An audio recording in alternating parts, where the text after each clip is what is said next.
같이 공부를 하려고 했었죠. 그래서 율법에 대해서 좀 하겠습니다. 하나님께서 이제 우리들에게 하나님의 그 기준, 하나님의 법을 이제 우리에게 율법을 우리에게 주셨는데, 율법이라고 하면은 이제 보통 613가지를 하나님이 주셨습니다.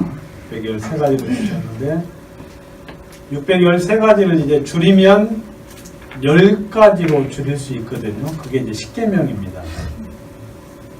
십계명인데 이제 그 십계명을 통하여서 하나님께서 우리의 우리의 죄, 그러니까 죄에 대한 기준은 하나님이 정하시는 거예요. 하나님께서. 그리고 그 계명에 의해서, 그 법에 의해서 사람들이 죄에 대한 심판들을 하신다고 말씀을 하셨는데,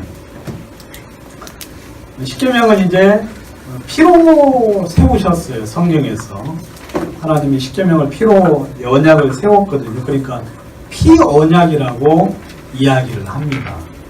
그러니까 아주 중요한 언약인데, 이 십계명을 하나님이 주실 때 그냥 이렇게 그냥 뭐 지키자마자 그렇게 하나님이 이야기한 게 아니라, 하나님께서 율법을 주시겠다고 말씀을 하셨고, 그리고 그 율법을 사람들이 이제 우리가 지키겠습니다라고 이야기를 했어요. 그래서 그 계약이 이제 성립이 되어서 모세가 이제 피를 취하여서 양푼에다가 담고, 그다음에 반절은 단에 뿌려서 언약서를 가져다가 백성들에게 낭독하여서 전부 다 읽혀줬거든요. 그러니까 이 백성들이 하는 말이 여호와의 모든 말씀을 우리가 지키겠습니다라고 이야기를 했어요. 그래서 그 피를 백성들에게 이제 뿌렸죠. 그러니까 뭐 일일이 뿌린 게 아니라 이제 그 앞에 이제 백성들에게 뿌려서 이 모든 말씀에 대하여 너희와 세운 언약의 피다 하고 말씀을 하셨습니다. 그러니까 이 율법은 언약이에요. 언약, 계약이에요. 누구와 누구의 계약이죠? 하나님과 이스라엘 백성들과의 계약이죠. 하나님 이스라엘 백성들을 세우신 것은 뭐냐면 샘플로 하나님이 임상 실험을 위해서 세우셨어요. 여러분들 전부 다를 향하여 하나님께서 어떤 실험을 할 수가 없으니까 우리들에게 보여주기 위해서 하나님이 이스라엘 백성들을 택해가지고, 이스라엘 백성들을 택한 이유는 그 수가 가장 적기 때문에, 가장 적어서 하나님 이스라엘 백성들을 택해서 하나님의 뜻을 그 사람들에게, 모든 사람들에게 보여주시려고 하나님 이스라엘 백성들을 택해서 그들과 언약을 세우시고, 이 법을 지키면 복을 받고 어기면 저주를 받는다 하고 하나님이 약속을 하셨어요. 그러니까 율법을 우리에게 주신 건 아니죠. 우리랑 계약을 맺은 건 아니지만 하나님이 우리를 위하여 주신 것은 사실이에요. 우리를 위하여. 무슨 말이냐면 우리가 이스라엘 백성들과 하나님과의 그 관계, 그 죄에 대한 십계명에 대한 하나님의 그 죄에 대한 기준이나 그 처벌에 관련된 것을 보면서 그 계약이 우리에게 동일하게 적용될 수 있다. 아, 하나님 이것은 죄라고 말씀을 하시고 이것은 복이라고 이야기하시는구나 하는 그 분명한 차이점을 보여주기 위해서 이스라엘 백성들과 언약을 맺어서 그 계약을 실행을 했거든요. 물론 이스라엘 백성들이 그 계약을 해야 됐어, 안 하면 좋았겠죠, 여러분. 그죠, 여러분? 이스라엘 백성들이 실제로 그 계약을 안 할 수도 있었거든요. 안 할 수도 있었거든요, 여러분.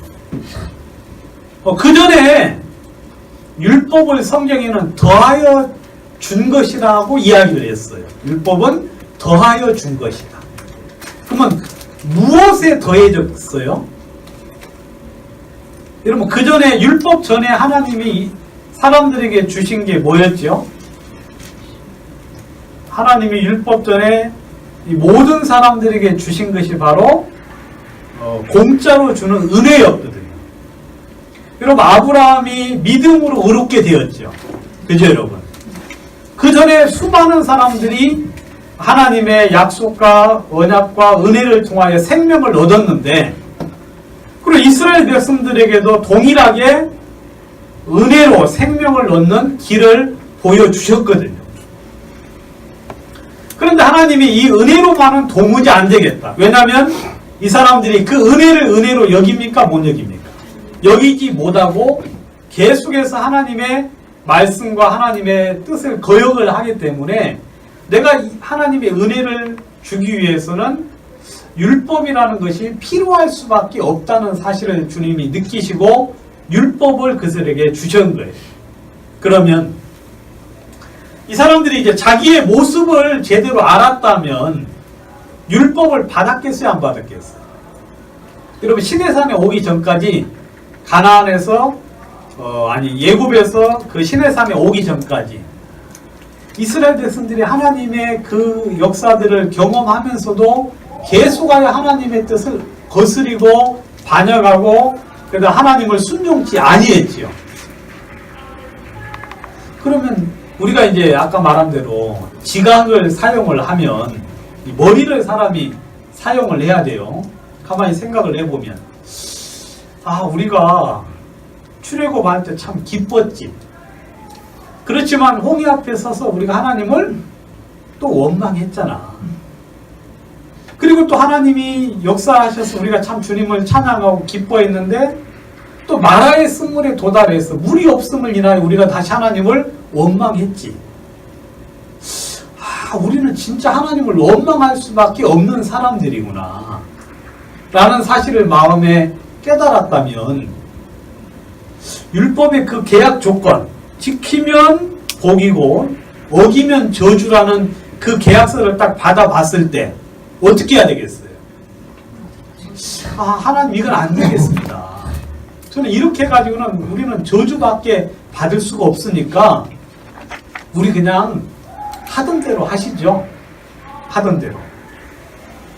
그러면은 율법 없이 어떻게 했어요? 계속해서 은혜 속에서 살 수 있었거든요. 근데 이 사람들이 자신의 모습을 모르니까 율법을 딱 받아보고는 여러분 자신의 예전에 행했던 그 소행들, 자신의 그 모습들을 보면은 율법을 계약을 하면 안 되는데 그냥 덜커덩 계약을 한 거예요. 덜커덩. 여러분 당연히 교만한 사람은 율법을 받아야 안 받아요? 받아요. 알겠습니까?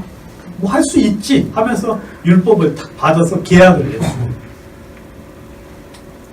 그때부터 이제 복과 저주가 이제 시작이 되는 거죠. 복과 저주가. 근데 율법은 어떻게 이제 요구를 하느냐면 율법은 누구든지 지켜야 돼요. 여기서 말하는 누구든지라는 것은 이스라엘 백성들이겠죠. 그죠? 여러분들이 이제 이방인이라서 율법하고는 상관이 없는데 유대인이라고 한번 생각을 해보고 이제 한번 우리가 이 공부를 한번 해보는 거예요. 내가 과연 하나님의 말씀을 지킬 수 있는지 없는지 아시겠어요?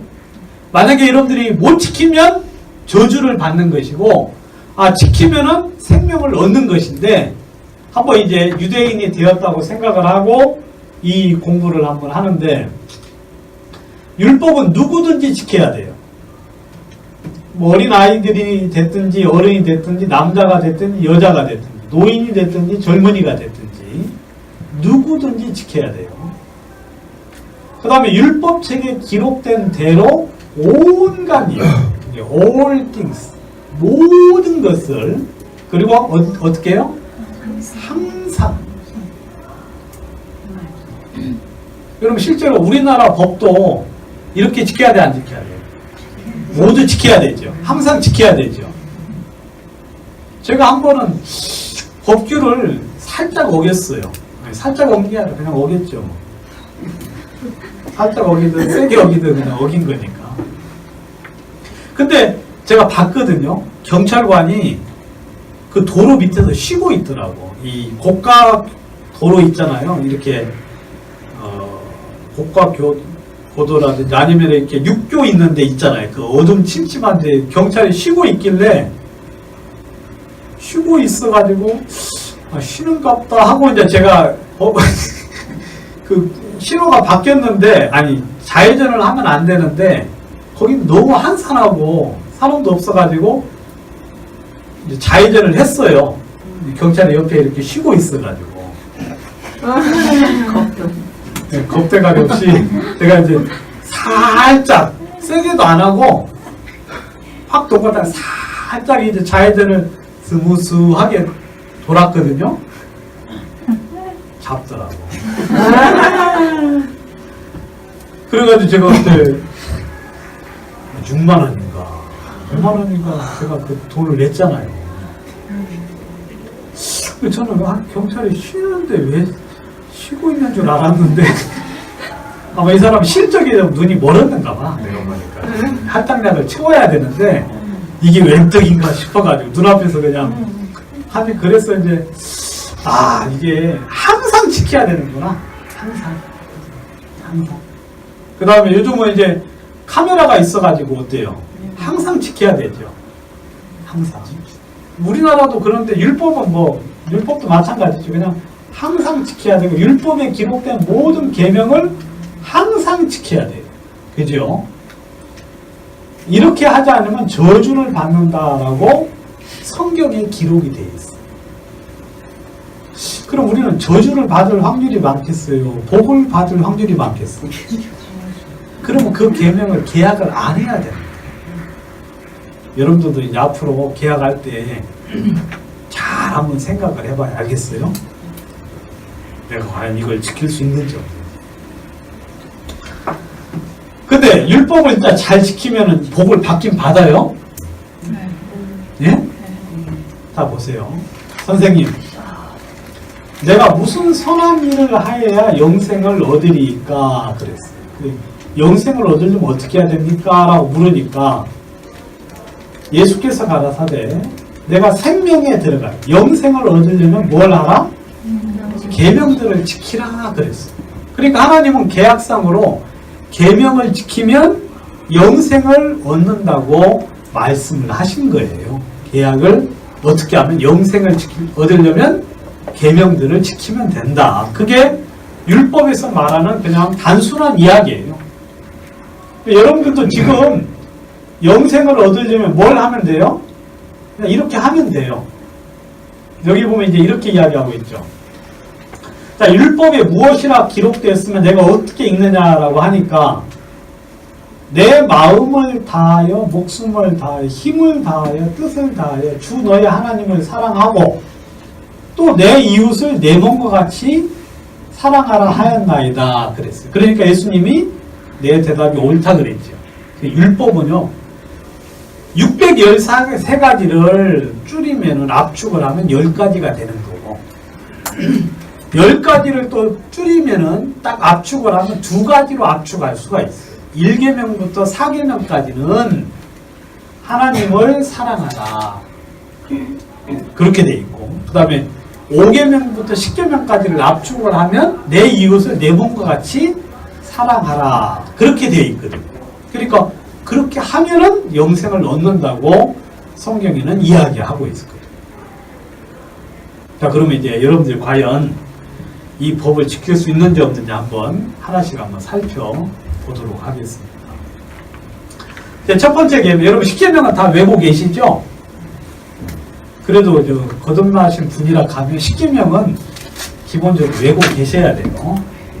여러분들이 이것은 우리를 위해서 외는 게 아니라 묻는 사람을 위해서 물어보고 그것도 못 외우면 뭐 믿는 사람 맞아 하고 이제 그럴 수 있으니까 한번 10계명 여러분들 제가 지금 하진 않겠습니다. 지금 하면 서로 쪽팔리니까 서로 좀 부끄러우니까 지금 하진 않고 집에 가셔서 한번 외우세요.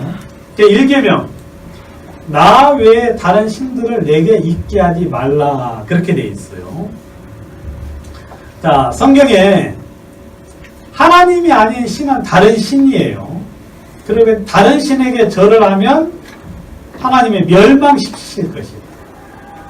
하나님이 왜 이스라엘 백성들 앞에 있는 가나안 사람들을 멸망시켰느냐면 그들이 다른 신들을 섬겼기 때문에, 그들이 하나님이 아닌 다른 신들을 섬겼기 때문에 하나님께서 그들을 멸망시켰거든요.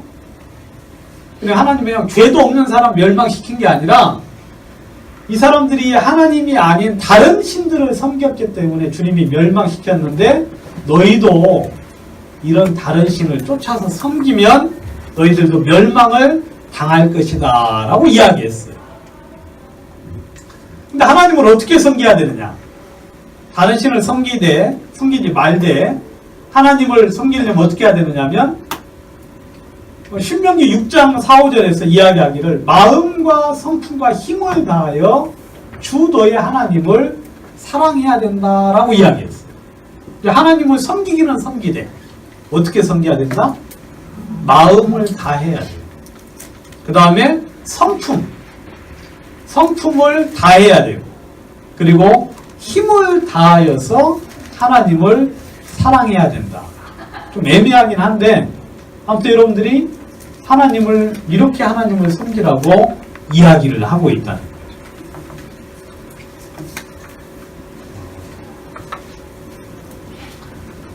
그리고 하나님을 또 섬기되 어떻게 섬겨야 된다고 성경은 말하냐면 하나님에게 영광과 권능을 뭐하라고? 돌리라. 하나님의 이름에 합당한 영광을 돌려야 돼요. 그리고 예물을 가지고 그 앞에 들어가고 아름답고 거룩한 것으로 하나님께 경배하라라고 이야기하고 있어요. 여러분, 이 성경에 이제 다른 성경에 보면 말라기의 성경에 보면요, 하나님께 제물을 들고 나가는데 그 병든 것, 상처난 것, 그 다음에 가치 없는 것을 들고 하나님 앞에 들고 나가요. 하나님이 싫어하십니다. 아시겠어요? 여러분, 하나님께 드려야 되는 건 가장 좋은 것을 들고 하나님께 나아가야 돼요. 왜냐하면 하나님이 가장 뭐하니까? 하나님이 가장 위대하신 분이니까 그분에게는 가장 좋은 것을 들고 나가야 되거든요. 그래서 여러분, 이스라엘의 모든 남자들은 다 누구 거예요? 하나님 거예요. 이스라엘의 모든 남자들은 전부 다 하나님 거예요. 그래서 하나님께 바쳐진 사람들이에요. 하나님께 바쳐진 사람. 근데 이스라엘 남자들을 이래 하나님께 드리는데, 그래서 자기 게 아니에요. 하나님의 거. 그리고 짐승의 처음 것도 전부 다 누구의 거냐면 하나님 거예요. 하나님 거. 그러니까 모든 것의 처음은 전부 다 하나님께 드려야 되는 거예요. 하나님께 드리지 아니하려면 어떻게 해야 되느냐면, 예를 들어서 이제 나귀 같은 거 있잖아요. 나귀를 내가 이제 하나님께 드려야 되는데, 이제 그걸 내가 쓰고 싶은 거예요. 내가 이제 그 나귀를 쓰고 싶으면 어떻게 해야 되느냐면, 나귀 대신에 이제 대속물을 갖다가 바쳐야 내가 이제 그 나귀를 사용을 할 수 있는 거예요. 여러분들이 하나님께 합당한 이름을 돌림으로 하나님을 섬겨 하나님의 이름이 합당한 영광. 그래서 많은 사람들이 하나님께 감사를 드리지 않아요. 하나님께. 그래서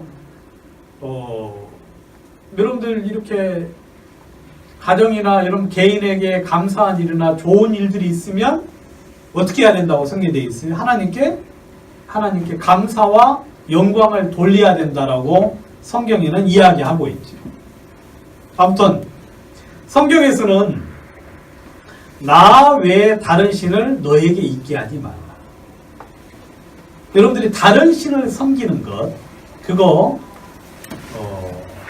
멸망이고 저주라고 이야기하고 있어요. 근데 뭐 우리 이방인들, 우리 이제 하나님 안 믿는 사람들은 여러분 다른 신을 섬겨야 안 섬겨요? 뭐 많이 섬겨왔고 그 다음에 계속해서 섬기고 있죠. 섬기고 있죠.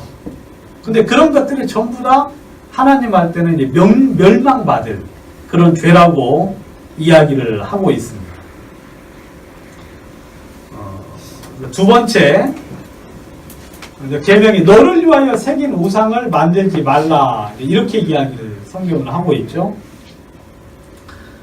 우상이라고 하는 것은 뭐냐면 성경에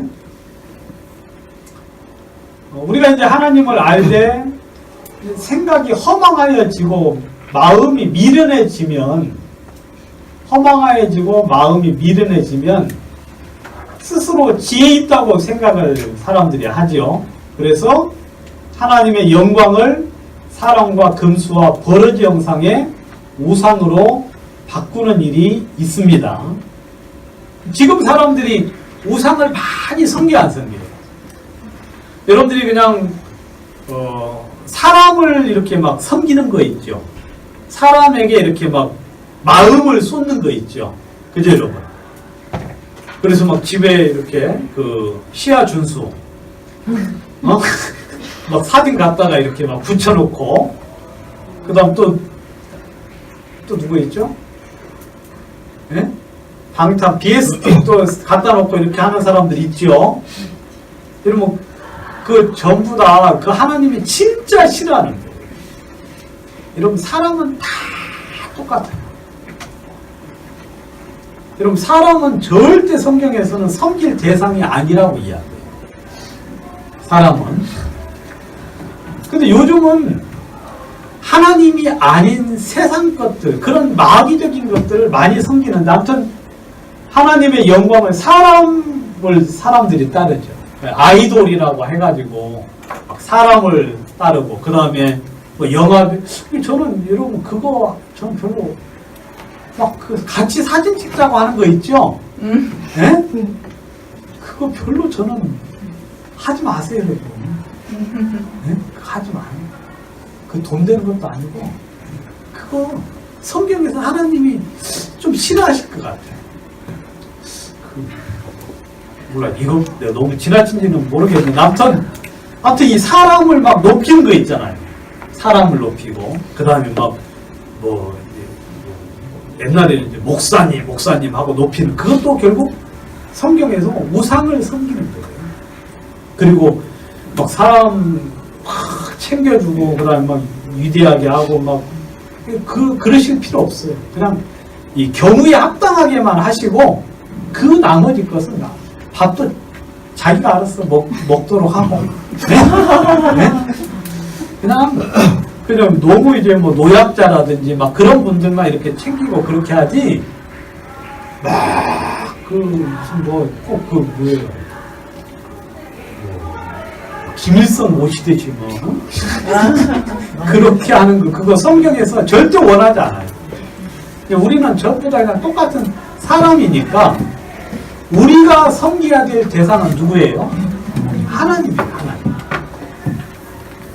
사람들은, 근데 이 인간들이 점점 마음이 타락해지면 누구를 섬기느냐면 사람을 섬겨요.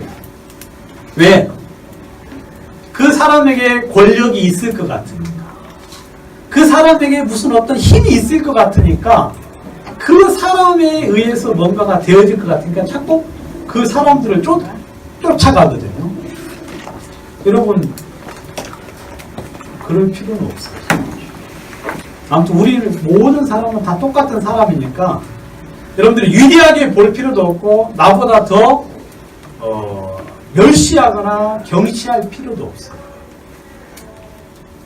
우리가 섬겨야 되는 건 하나님인데, 인간들이 사람을 섬기고, 그 다음 금수. 뭐 보면은 막 문양 같은 데 보면 코끼리 그려져 있고, 그 다음에 양 그려져 있고, 염소 그려져 있고, 그렇죠. 그런 것들. 그 다음에 강아지 때문에 아무 짓도 못하는 사람 있잖아요. 강아지 때문에 아무 짓도 못하고 뭐 그런 거. 여러분 이런 것들이 전부 다 성경에서는 우상이라고 이야기하는 거예요. 우상.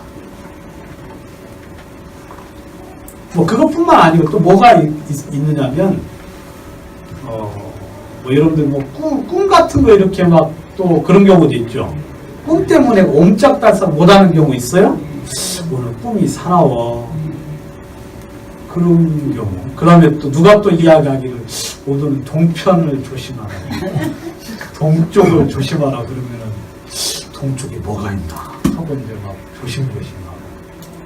이런 것들이 전부 다 이제 우상이에요. 우상. 그 다음에 뭐 징크스 같은 거 있죠. 네? 나는 뭐가 어떻게 하면서 자꾸 뭐 야구 선수들이나 선수들 특별히 그러죠. 뭐 내일 시합 앞두고 뭐 수염을 안 깎는다. 뭐 깎으면 뭐 재수가 없다. 뭐 그런 거 있잖아요. 그러니까 그런 것들이 의식 속에서의 전부 다 뭐냐면 우상이죠, 우상. 그런 것들이. 왜 사람들이 이제 우상을 만드느냐면, 하나님은 형상이 있어요, 없어요? 형상이 없죠. 하나님의 형상이 없어요. 그러니까 사람들이 부패하여지면 하나님의 형상을, 하나님이 없는 형상을 그대로 그냥 없는 상태에서 섬겨야 되는데, 마음이 부패해지면 어떤 현상이 나타나냐면 그걸 형상화하고 싶은 거예요. 형상화. 우상이라는 건 뭐냐면 내 마음 속에 만들어진 하나님이에요. 내 마음 속에 만들어진. 그래서 남자의 형상, 그 다음에 여자의 형상, 그 다음에 짐승의 형상, 새의 형상, 곤충의 형상, 어족의 형상이라든지, 그리고 일월 성신, 그리고 뭐 태양을 보고 막 절을 하거나, 그 다음에 또 별똥별 떨어지면 어때요? 거기다가 또 뭐 빌거나. 우리는 여러분 새 그런 거 안 해도 돼요. 그죠 여러분? 그런 거 갈 필요 없어요. 우리는 하나님만 섬기는 거예요. 그러니까 욥이 말하기를 내가 달을 보고 사모하였던가라고 한 적이 있어요. 내가 달을 보면서 아니면 태양을 보면서 내 마음이 끌렸던가라고 한 적이 있거든요. 그러니까 이 하나님이 아닌 모든 끌리는 삶을 여러분들의 마음을 붙잡아주고 매게 하는 그 모든 것들은 전부 다 우상이에요. 여러분 그런 것들이 여러분들을 복을 주거나 저주를 주진 않습니다. 근데 사람들이 마음이 약해가지고 우상에게 그렇게 끌리게 되는데, 이렇게 되면 하나님은 이게 바로 우상이고, 결국 여로보암 왕이 우상을 섬겼잖아요. 베델과 단에다가 두 가지의 선을 금송아지를 만들어가지고 거기다가 절하게 했거든요. 이스라엘이 망한 이유가 그것 때문에 망한 거예요. 그 죄에서 벗어나질 못하는 거예요. 의미도 없이 섬기는 거죠. 사람들은 이런 우상들을 이제 하나님은 절대로 섬기지 말아라. 그런 것을 점점 쫓아가다 보면 어떻게 되느냐, 이렇게 돼요. 나중에 이제 점점 앞으로 얼마 시간이 지나지 않았어요. 얼마 시간이 지나지 않아서 여러분 적그리스도가 짐승의 우상을 만들어요. 아주 큰 형태의 어떤 우상을 만들어서 거기다가 이제 생기를 준대요. 생기. 그럼 아마 이게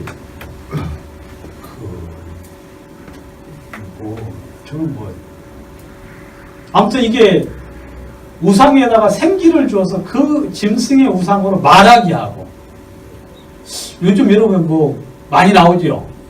인공 기능 가진 그런 것들. 예? 그래서 아마 지금 뭐 아무튼 이 사물에다가 생명체를 집어넣는 그런 어떤 뭐 과학들이 너무 많이 이제 발달이 되는데, 아마 좀 있으면 이렇게 이제 될 거고, 그리고 요즘 TV 드라마, 아니, 영화 보면 우상들이 많이 나와야 안 나와요? 막 슈퍼맨 같은 사람 많이 나와야 안 나와요? 슈퍼맨, 스파이더맨, 그 다음에 배트맨, 것들 많이 나오죠.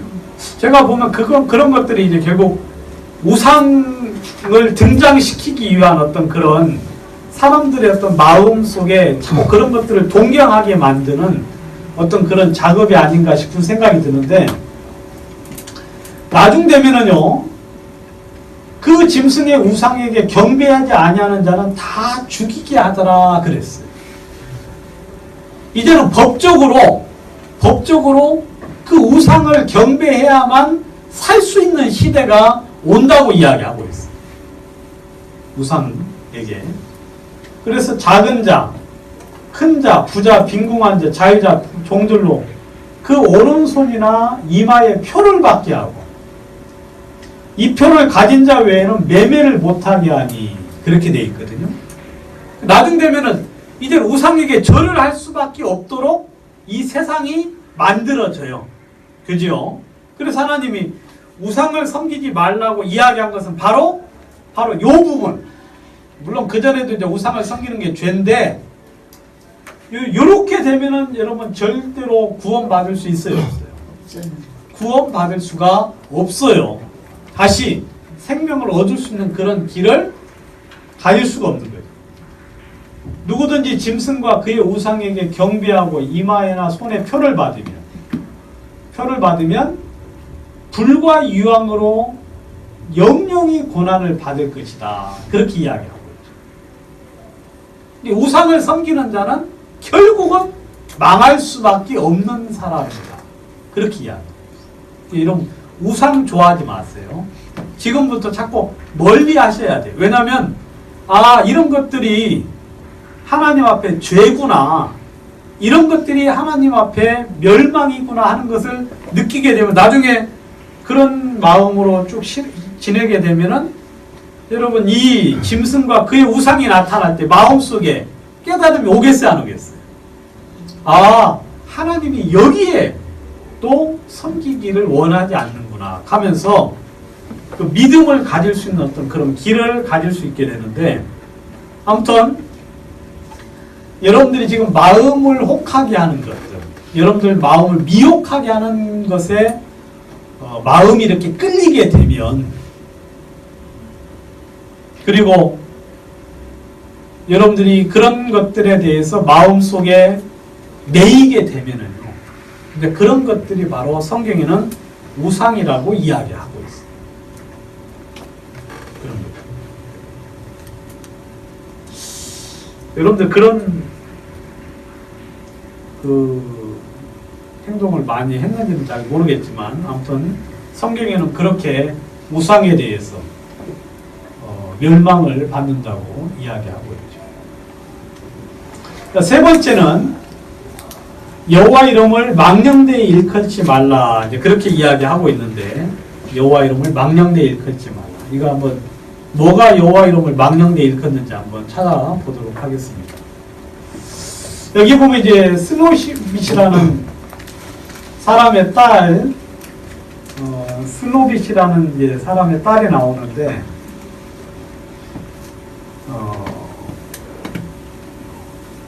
한 사람이 여기 보시면 여호와의 이름을 회방하며 저주함으로. 근데 언제 그랬느냐면 싸우다가,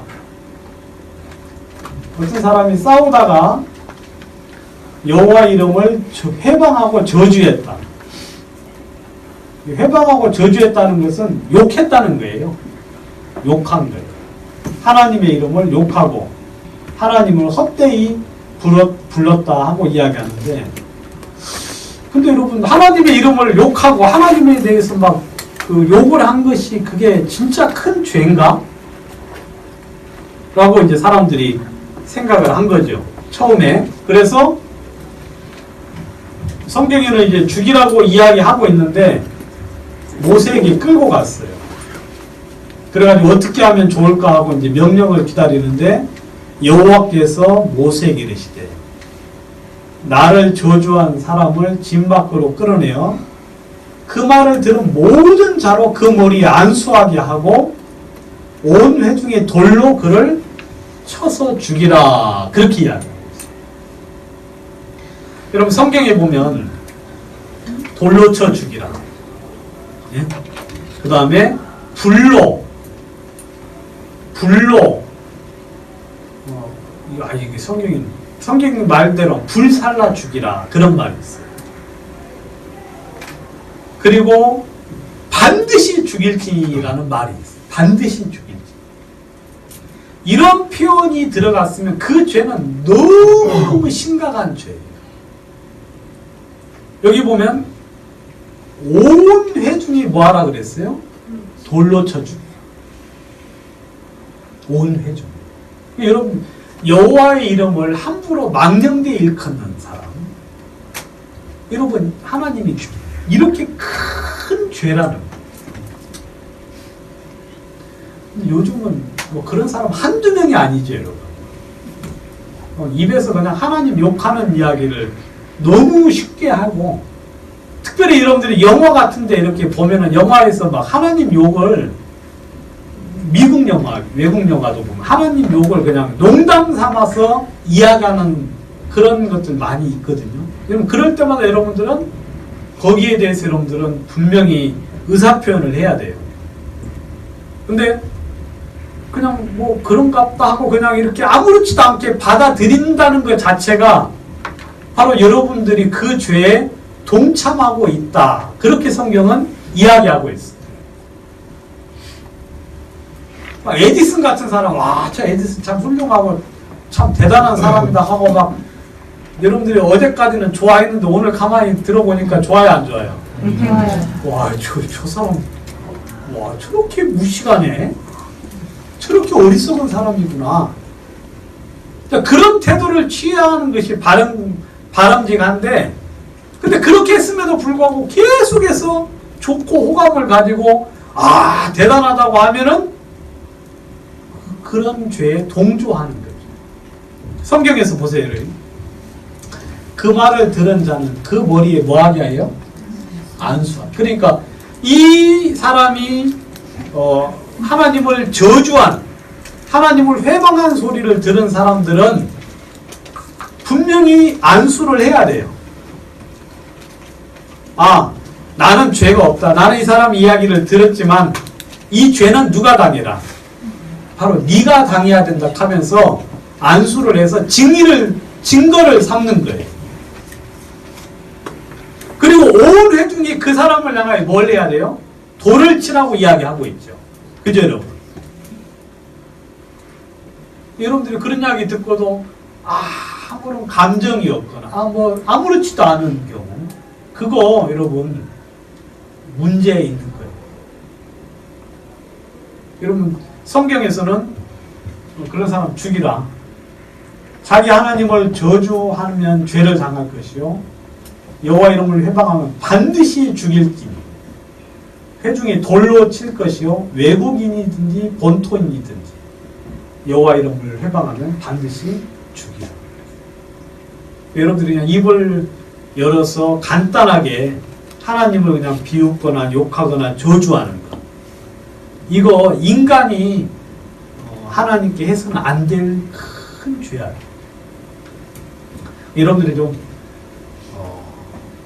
화가 나더라도, 그 다음에 뭐 진짜 일이 막 잘 안 돼가지고 너무너무 힘들더라도 감히 하나님을 향하여 그런 어떤 불신되는 그런 표현들, 그거 너무 악한 건데, 근데 뭐 그렇게 할 뿐더러 막 하나님을 향하여 막 대놓고 욕하는 사람 있죠, 여러분.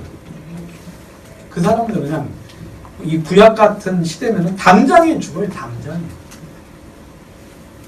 근데 뭐 우리가 한두 번 했습니까? 마음으로도 엄청 많이 했죠. 뭐 일만 잘 안 풀리면 다 누구 탓이에요? 네? 하나님 탓. 네? 그 다음에 뭐 내 삶이 지금 뭐 이런 건 다 누구 탓이에요? 하나님 탓. 그리고 계속해서 하나님을 우리가 이제 욕하면서 막 그렇게 살죠. 그거 여러분, 그 자체로만 해도 이미 이제 멸망을 받는 거예요. 그것뿐만 아니라 하나님의 이름을 이용하여서 이익을 얻으려고 하는 모든 행위, 하나님을 향하여 진정으로 하나님을 섬기지 아니하면서 하나님의 이름을 이용해서, 그러니까 뭐 교회 가서 막 무슨 뭐 이익을 보려는 사람들이 있잖아요. 그렇죠 여러분. 교회 가면은 그래도 사람이 많으니까 장사가 되고 뭐 그런 경우, 뭐 그것도 다 여호와 이름을 망령되이 일컫는 거라고 성경은 이야기하고 있어요. 내가 어찌 악인에게 이야기하시기를 내 율례를 전하면 내 언약을 내 입에 두느냐 하면서, 네가 내 교훈을 미워하고 내 말을 뒤로 던지고 도적을 본즉 연합하고 간음하는 자와 동료가 되고 내 입을 악에게 주고 내 혀로 괴사를 지으며 앉아서 내 형제를 공박하고 내 어미의 아들을 비방하는도다. 이렇게 하면서 어떻게 해요? 내 율례를 전하고 하나님의 언약을 입에다가 담으면서 자꾸 뭐라고 이야기하는 거예요.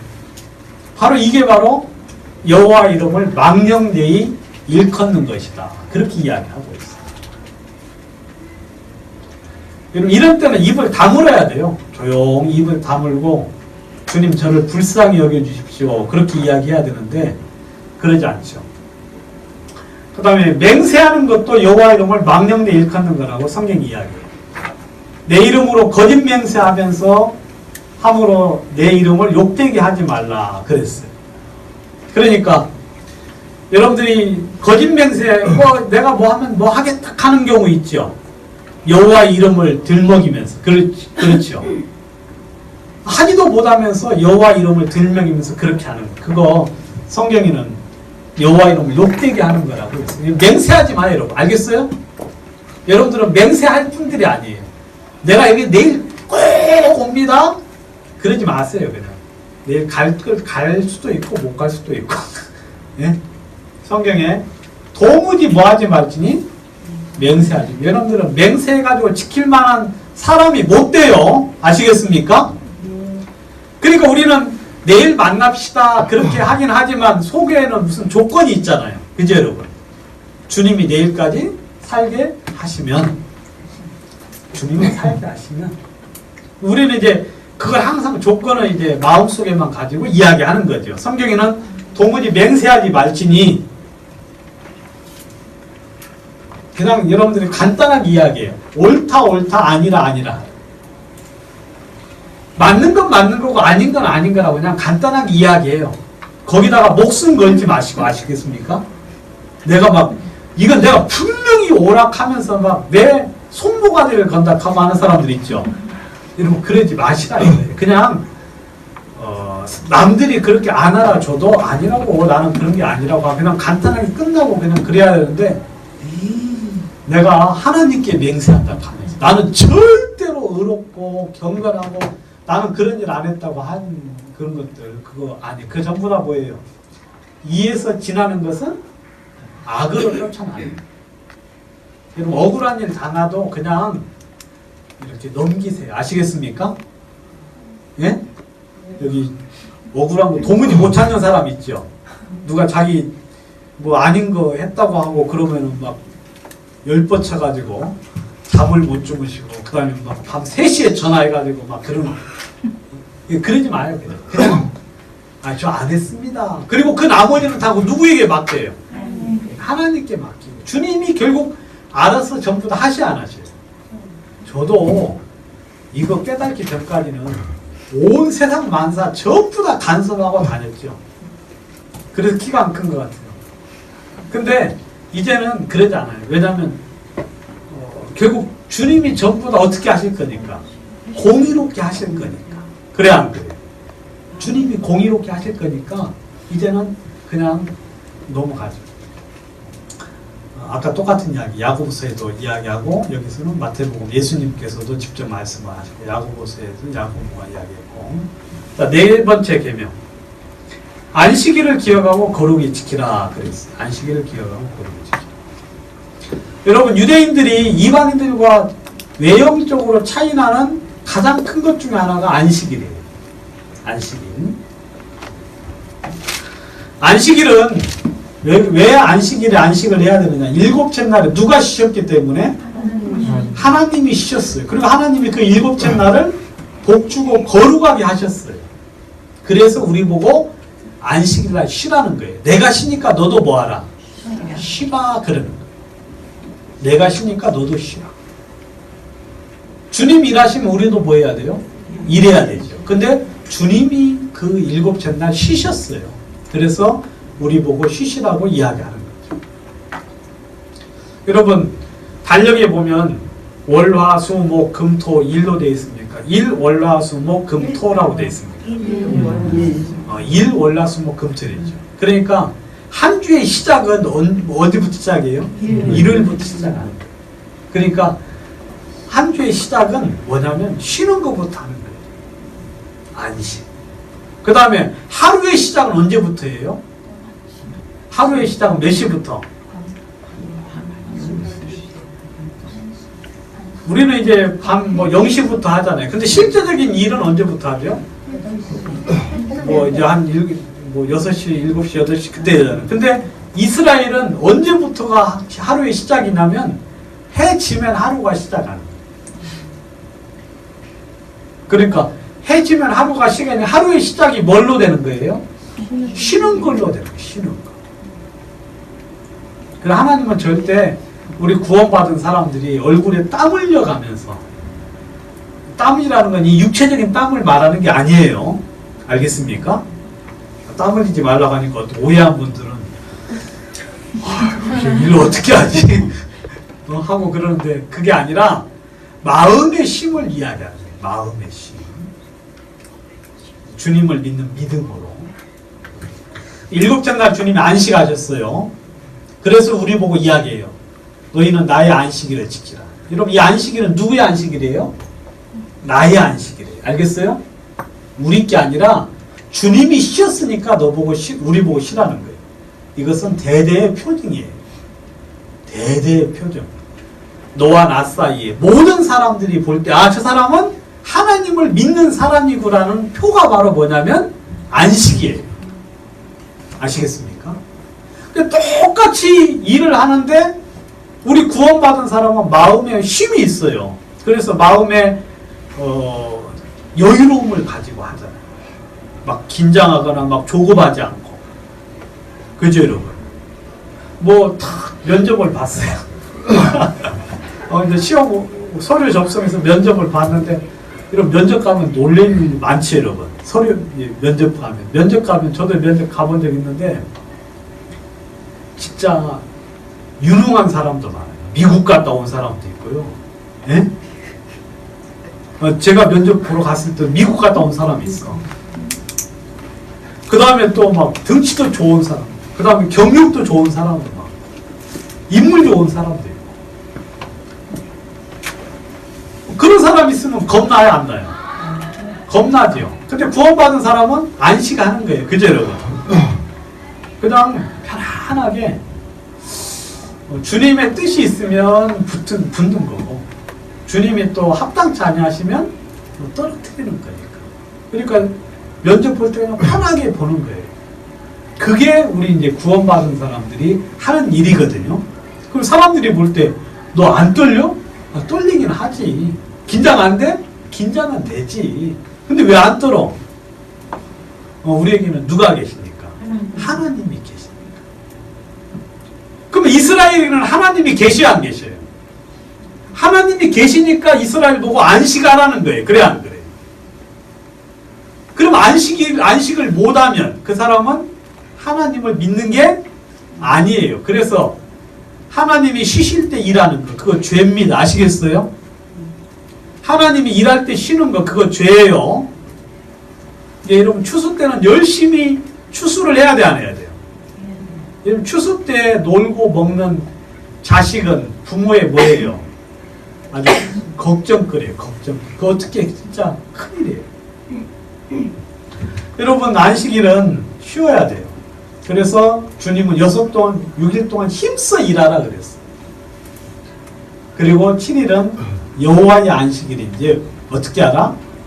잘 보세요 여러분. 여러분들만 쉬는 게 아니라 아들도 너도 쉬고 아들 쉬고 딸 쉬고 종도 쉬고 육축도 쉬고 객도 쉬고 아무 일도 하지 말라.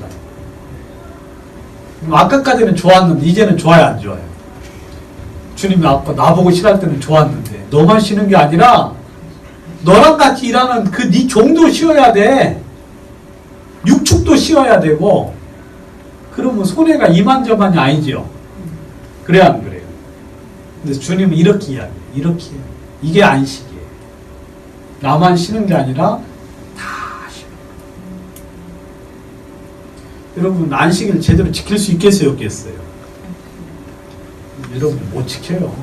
몇 번 지키다가 일요일날 일해야 되는데 자꾸 이제 호출이 와. 일요일날 일 좀 해달라고 따블로 주겠다고 따블로 그러면은 한두 번은 그냥 예배 참석하고 주님 섬긴다고 하는데 이제는 좀 돈이 궁해지고 힘들고 그러면 어때요? 그러면 이제 끌려가는 거지. 이스라엘 사람들 이랬어요. 안식일날 안식일날에는 또 뭐 어떻게 해야 되느냐면 내 모든 처소에서 뭐 피우면 안 돼요? 불도 피우면 안 돼요. 뭐 전날에 뭐 해야 돼요? 요리 다 끝내놨고 불도 피우면 안 돼요. 성질 나겠어 안 나겠어?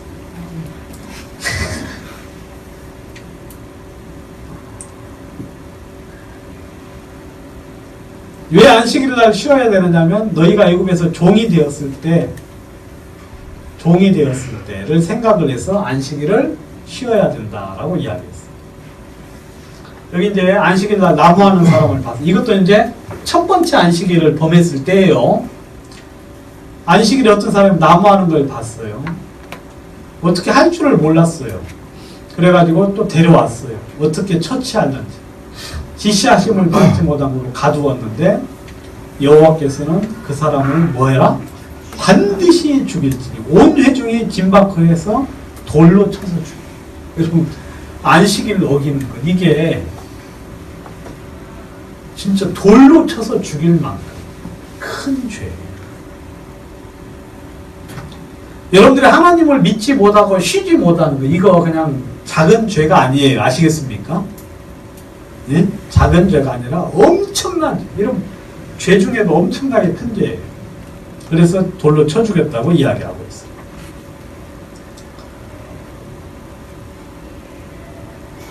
같은 이야기. 근데 이제 안식일만 있는 게 아니라 성경에는 또 안식년이 있어요. 안식년. 안식년은 뭐냐면 제7년 그러니까 이제 애굽에서 나온 지 가나안 땅에 들어간 지 제7년 차식을 이렇게 이제 세아리는데 6년 동안에는 열심히 농사를 지어서 이제 소출을 얻어서 이제 사는데 7년째가 되면은 무엇을 쉬어야 돼요? 갈지 말고 묵혀두라 그래요. 7년째가 되면. 네, 여러분들이 지금 농사하는 사람들입니다. 아시겠어요? 농사하는 사람들이에요. 7년째 됐어요. 이제는 뭐 해야 돼요? 묵혀야 돼요. 알겠어요? 그럼 여러분들이 종일 때는 좋겠어요? 안 좋겠어요? 근데 주인의 입장에서 보면 좋아요? 안 좋아요? 안 좋겠죠? 7년째는 묵혀두고 거두지 말래요. 근데 여러분 나무도 있잖아요. 나무, 과일나무도요. 7년째가 되면은 그 과일나무를 따면 안 돼요. 그러면 뭐 벼농사 같은 건 농사를 안 했으니까 소출이 별로 없겠지요. 전에 있던 자랐던 전에 떨어진 씨앗들이 좀 자라가지고 좀 있긴 있어도 소출이 별로 없으니까 별로 아깝지 않은데 과일나무를 어떻게 했어요? 7년째 돼도 과일은 열리겠습니까? 안 열리겠습니까? 열리겠지요. 근데 그것을 그냥 거두지 말래요. 그래서 너와 남종, 종들 품꽃, 너와 함께한 객과 육축과 내 땅의 들짐승들에게 전부 다 뭐하라? 주어라. 그냥 그들이 가지도록 내버려 두라는 거예요. 응? 너도 좀 갖다가 먹고 종들도 먹고 나그네도 먹고 고아들도 먹고 객도 먹고 짐승도 주고. 이렇게 할 수 있겠어요? 빨리 안 한다고 하세요. 나는 못합니다. 나는 못하겠어요. 네? 그 다음에 매 7년 끝에 면제하라. 자 보세요. 이건 뭐냐면 내가 돈을 빌려줬어요. 알겠습니까? 돈을 빌려줬는데 매 7년째가 되는 날 뭐 하라는 거예요? 면제하라는 거예요. 그러니까 갚는 것을 뭐 하라? 면제를 해주는 거예요. 그럼 7년째 되면 면제 받으면 좋아요, 안 좋아요? 좋은데 받는 사람 입장에서는 아깝지요? 지금까지 이자도 안 받고 그냥 빌려주기만 했는데. 그러면 성경에는 독초가지 말지니, 이게 7년이 점점 다가오면 어떻게 해야 됩니까? 빨리 못 받으니까 빨리 갚으라고 독촉을 해야 되죠. 성경에는 독초가지도 말라 그렇게 되어 있어요. 독초가지도 말라. 좀 이건 좀 어렵겠어요. 그죠 여러분? 그죠 여러분? 이건 아휴. 근데 이제 어떤 사람이 5년째 될 때 빚 좀 빌려달라는 거야. 5년째. 그 사람은 그래도 양심이 있는 사람이죠. 그죠? 어떤 사람은 6년째 와가지고 돈 1,000만 원만 빌려주시오. 그래요. 그럼 어떻게 해야 돼요? 그럴 사람, 안 빌려줄 사람 있을까봐 성경은 또 뭐라고 하냐면 면제년이 다가왔다고 꾸어주지 아니지. 참 어렵게 써놨어. 예? 쉽게 말하면 꾸어줘라 이 말이야. 예? 지금 내년 좀만 지나면 이제 면제년인데 어떤 사람이 진짜 급해가지고 진짜 이러면 안 되는데 급해가지고 꾸어러 온 거예요. 그럼 어떻게 하라고? 꾸어주라. 율법 진짜 어렵죠 여러분. 하나님은 이렇게 거룩하신 분이고 이렇게 자비로우신 분이에요. 우리는 이렇게 하면 돼요 안 돼요? 안 돼요. 우리는 안 돼. 막 6년째 6년 하고 한 360일 정도 와가지고 나한테 꾸어러 와. 그럼 어떻게 했어요? 문 안 열어주는 거죠. 문 안 열어주고 딱 하고 이제 있는 거예요. 근데 성경에서는 안 꾸어주면 이 사람은 안식일을 어긴 거예요. 알겠어요? 예? 물론 법적으로야 뭐 하자가 없을는지 모르지만 정식으로 따지면 어긴 거예요. 그것만 있는 게 아니라 종을 또 돌려보내야 돼요. 7년째가 되면. 예? 종을 돌려보내야 돼요. 7년이 되면 그를 놓아서 자유롭게 할 것이다. 그러니까 여러분 종으로 왔다는 것은 내가 받을 빚이 있거나 무슨 문제 때문에 내가 어떤 금전적인 것 때문에 종으로 온 건데요. 7년째가 되면 그냥 돌려보내야 돼요. 돌려보내야 돼요. 여러분 안식일이 쉬운 줄 알았더만 가만히 보니까 어려워요. 쉬워요. 우리는 못 지켜요. 여러분들 지금 안식일 못 지키잖아요. 그죠 여러분? 누가 지금 뭐 안식일 지키기는 아니 돈 꾸어달라는 사람 있으면 어때요? 눈을 불 켜고 막 나 먹고 죽을 돈도 없는데 지금 너 줄 돈이 어딨냐고 하면서 있으면서도 안 주고 그러죠. 그죠? 쌓아놓고 있으면서 왜냐면 안 갚을 거 뻔하니까. 그러니까 막 요즘은 뭐 가족들끼리도 돈 빌려주고 하는 거 어렵잖아요. 근데 여러분 참고로 이스라엘 사람들은 동족에게 돈을 빌려줄 때 이자를 받아야 돼, 안 받아야 돼? 안 받아야 돼. 알겠습니까? 여러분 그러니까 여러분들이 그 형제간들에게 돈 빌려달라고 하면 그냥 빌려주세요. 그것 때문에 이렇게 원한 살 일 아니면 빌려주시고 그냥 빌려줄 때는 어떤 마음으로 빌려줘야 돼요? 내가 잃는다는 그 너그러운 마음. 그 다음 또 이자 받지 마요. 알겠어요? 그 형제들끼리 이자 받지 마요. 형제간끼리 빌려주면서 야 5부가 좋을까 7부가 좋을까 하고 따지지 말고 그냥 형제들끼리 빌려줄 때는 이자 받지 말고 그냥 빌려주라. 성경에는 그렇게 돼 있어. 이스라엘 동족은. 그래서 이스라엘이 여러분 잘 사는 거 아닙니까? 전체적으로 그런 시스템들이 돼 있어가지고. 그 다음에 이제 뭐 안식년만 있는 게 아니라 희년이라고 있어요. 희년. 희년은 이제 기쁠 희자를 써가지고 희년인데 희년이 되면 이제 77에 49 있죠. 7년 안식일이 7번 지나면 49죠. 근데 그 다음 50년째 되는 해가 이제 희년인데 희년에는 자유를 모든 거민에게 자유를 공포하는 거예요. 모든 거민에게. 이제 이건 언제가 기준이냐면 7월 10일 대속죄일 날 있죠. 대속죄일 날 이때 이제 자유를 공포해요. 그 제사를 드리고 나서 그 후에 이제 이 자유를 공포해서 전부 다 기업으로 돌아가고 가족들에게 돌아가게 하는 거죠. 이거 없어졌어. 빨리 맞추라고 하는데 없어. 그래서 여러분 이때는 이제 이 땅 있잖아요. 땅.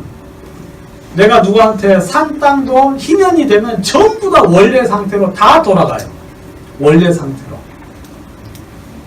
그래서 이제 이게 그 성경에서 말하는 그런 부분이죠. 그래서 여러분들이 안식일을 우리는 지킬 수 있다 없다? 우리는 못 지킨다. 왜냐면 우리는 욕심이 하도 많으니까 안식일을 지킬 수도 없고, 그 다음에 우리는 또 믿음이 없어서 안식일을 지킬 수 있어요 없어요? 믿음이 없어가지고 안식일날 일을 해야 돼. 그리고 내가 받아야 될 이익을 다른 사람들이 나눠가지고 가져가는 걸 볼 수가 없는 게 우리 이제 사람들이 하는 거라서 안식일을 지킬 수 없다고 성경이 이야기하고 있어요. 그런데 환풍기 좀 켜줘요. 환풍기.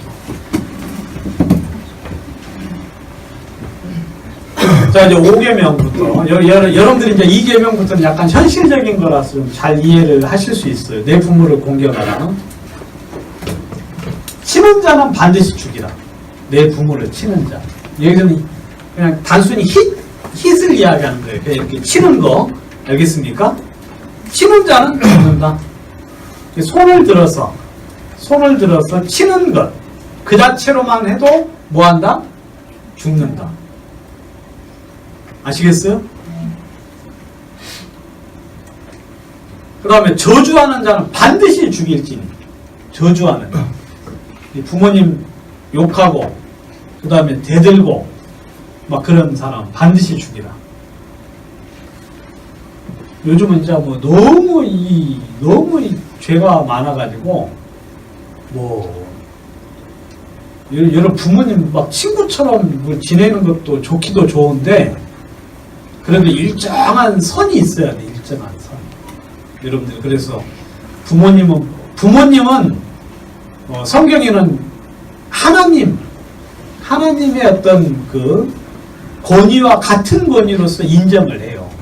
왜냐하면 이 부모를 친다고 죽이는 경우 그게 근데 이 부모님의 권위는 하나님의 권위와 같은 것으로 주님이 인정을 하셔가지고 부모를 저주하는 자는 반드시 죽이라. 그 다음에 경홀히 여기는 자는 저주를 받을 것이라. 경홀히 여긴다는 건 뭐냐면 물심양면으로 보답하지 않는 것을 경홀히 여긴다는 거예요. 그러니까 지금 우리나라는 뭐 외국은 말할 것도 없고 우리나라는 지금 마귀가 모두 다 죄인으로 만들고 있는 중이에요. 모두 다. 왜냐하면 부모를 공경하려는 생각을 자녀들이 가집니까 안 가집니까? 안 가지죠. 뭐 본인이 나빠서 그런 게 아니라 사회가 그렇게 만들어야 만들어요. 그죠? 또 부모도 또 말하기를 난 너희들 대접받기 싫어라고 말하는 사람이 있죠. 그 자녀들한테 뭐 하는 거예요? 죄짓게 만드는 거예요. 알겠습니까? 너 나한테 죄지어. 나는 혼자 살 테니까 너는 나 공양하지 마. 그 이야기거든요. 근데 성경에서는 아니에요. 성경에는 부모를 경홀히 여기는 거야. 가볍게 여기는 거야. 가볍게 여기는 자. 부모를 가볍게 여기는 자는 저주를 받는다. 그러니까 부모를 무겁게 여겨야 돼요. 부모를 존중하고 그 다음에 이렇게 그 무게 있게 그렇게 무섭거나 아니면은 진짜 그 가치 있게 그렇게 여겨야 되지. 부모 알기를 그냥 우습게 알고 가볍게 여기는 사람들, 이런 사람들은 저주를 받는다고 성경에 이야기하고 있어요. 여기 자녀들 잘 들어요. 그 다음에 또 여기 부모님 계신 분들 잘 들으세요.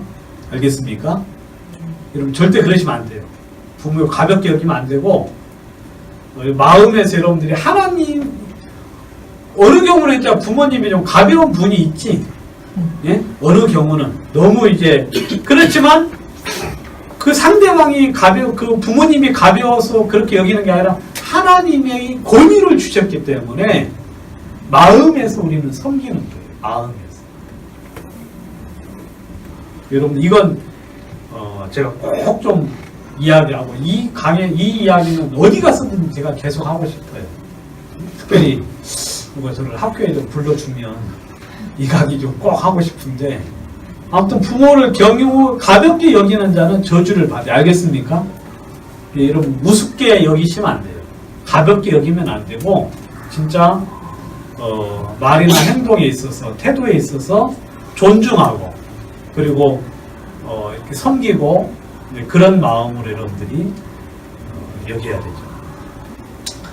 아비를 조롱하며 어미 순종하기를 싫어하는 자는 자의 눈은 까마귀에게 쪼이고 독수리 새끼에게 먹히리라. 이게 진짜 까마귀에게 쪼이고 독수리 눈이 먹히는 경우가 있는가 봐요. 근데 아무튼 아비를 조롱한다.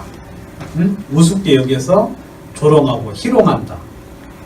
그리고 부모 순종하기를 싫어하는 자도 죄로 하고 있고, 순종치 않고 책망을 해도 듣지 아니하거든 그는 돌로 쳐서 죽이라 하고 이야기합니다. 그래서 너희 중에 악을 지하라 그랬거든요. 악을 지하라.